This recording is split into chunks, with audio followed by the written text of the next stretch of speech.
सभी साधकों को नमस्कार। साधकों, आजकल की भागदौड़ की ज़िंदगी में एकदम से अगर ब्रेक लग जाए तो बहुत मुश्किल होता है उस चीज़ को संभालना। यानी कि जिस तरह से स्पीड में चल रही है और एकदम से आप ब्रेक लगाते हो तो झटका बहुत ज़ोर से लगता है। उसी तरह ये चलती हुई ज़िंदगी को जो लॉकडाउन के दौरान ब्रेक लगी है तो इसमें झटका भी बहुत ज़ोर से लगा है, इसमें कोई दो राय नहीं है। परंतु उस झटके के बाद संभलना और गाड़ी को फिर स्पीड पे और उसी पटरी पे ठीक से चलाना जो है ये अति आवश्यक है। तो उसके लिए स्वस्थ रहना बहुत ज़रूरी है और इसीलिए कहा गया है कि अगर आप सुख चाहते हो तो उन सुख की लिस्ट में सबसे ऊपर है पहला सुख निरोगी काया। तो निरोगी काया के लिए हमें अपने रहन सहन पे, खान पान पे, इन चीज़ों पे ध्यान देना है। इन दिनों में घर में रह के हमने बहुत कुछ नया सीखा भी, परंतु कष्ट भी खूब हुआ क्योंकि पहले कभी भी सफाई करने की आदत नहीं थी।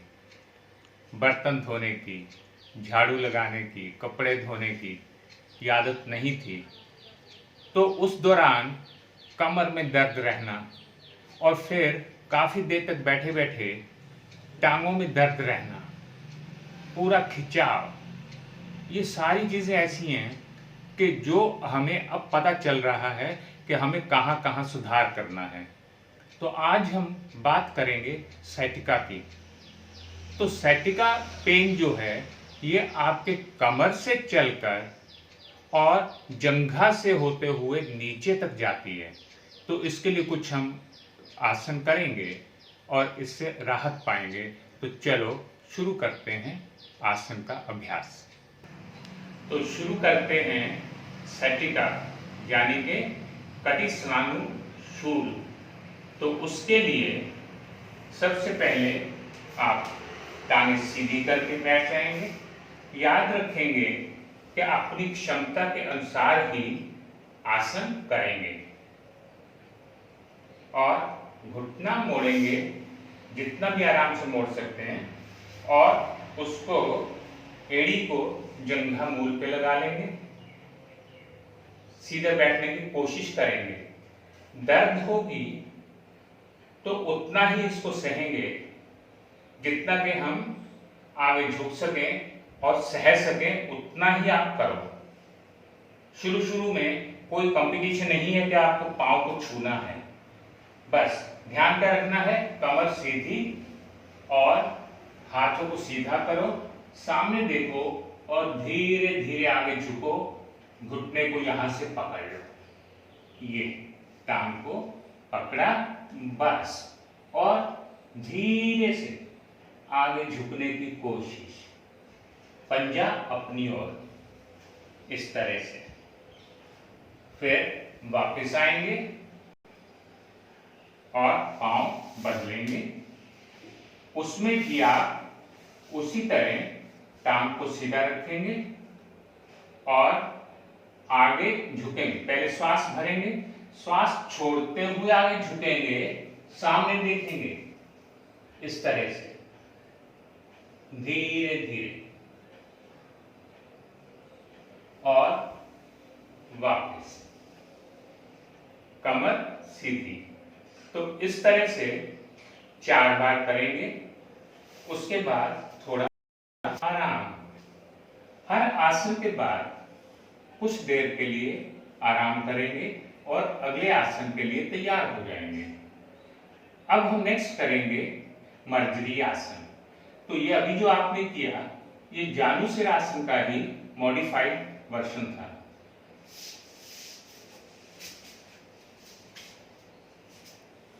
मर्जरी आसन में आप पोजीशन ले लेंगे इस तरह से, टांगे सीधी, बाजू सीधी। अब करना क्या है कि श्वास भरते हुए कमर को नीचे करेंगे और ऊपर की तरफ करेंगे गर्दन को, और श्वास छोड़ते हुए कमर को यहां से उठाएंगे, यानी कि हिप्स जो हैं वो पीछे नहीं जाएंगी, आगे नहीं आएंगी, हिप्स वहीं पे रहेंगी। इस तरह से करेंगे। ये श्वास भरते हुए और श्वास छोड़ते हुए धीरे धीरे धीरे धीरे धीरे धीरे, और इस खिंचाव को महसूस करेंगे। पूरा ध्यान इसी जगह पर, इस तरह से।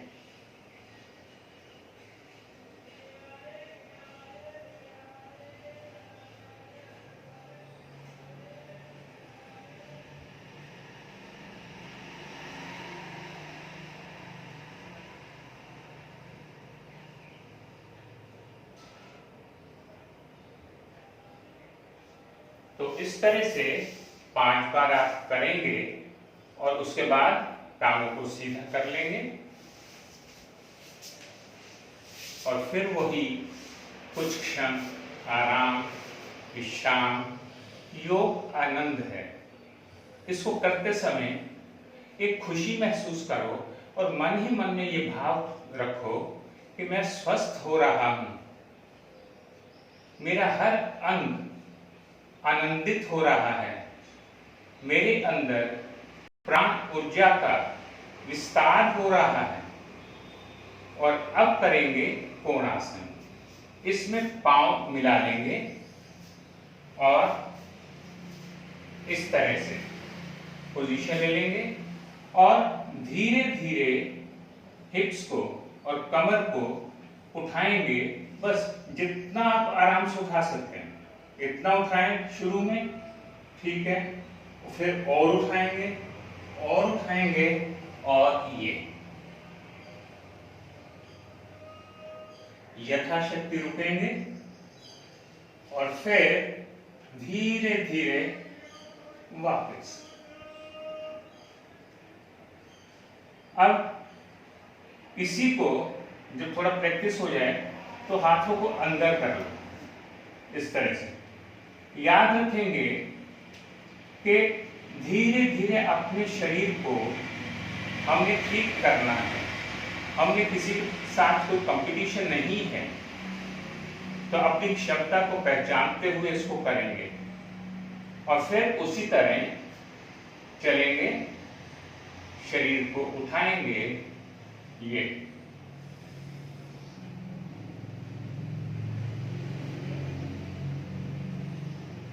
और यथाशक्ति रुकेंगे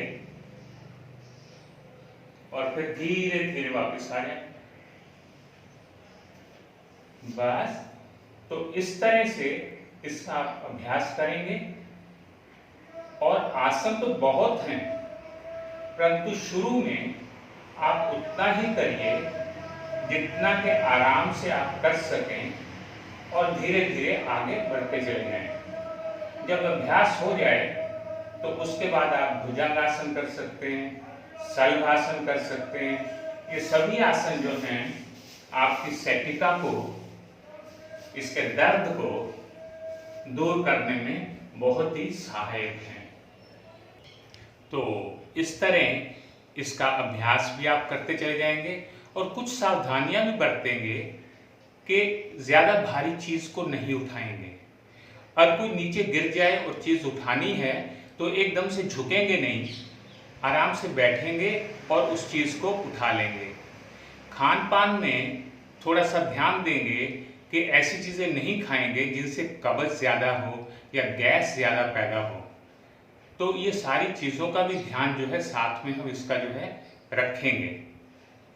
और साथ ही साथ लॉकडाउन के दौरान जो भी दिशा निर्देश हमें स्वस्थ रहने के लिए दिए गए हैं, इस कोरोना वायरस को दूर करने के लिए दिए गए हैं, उनका पालन हम भी करेंगे और लॉकडाउन के बाद भी करेंगे।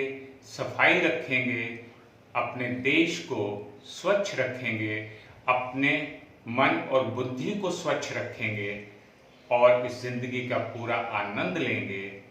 आप सभी के स्वस्थ जीवन के लिए प्रार्थना करते हुए मैं यही कहूँगा, सर्वे भवन्तु सुखिनः, सर्वे सन्तु निरामया।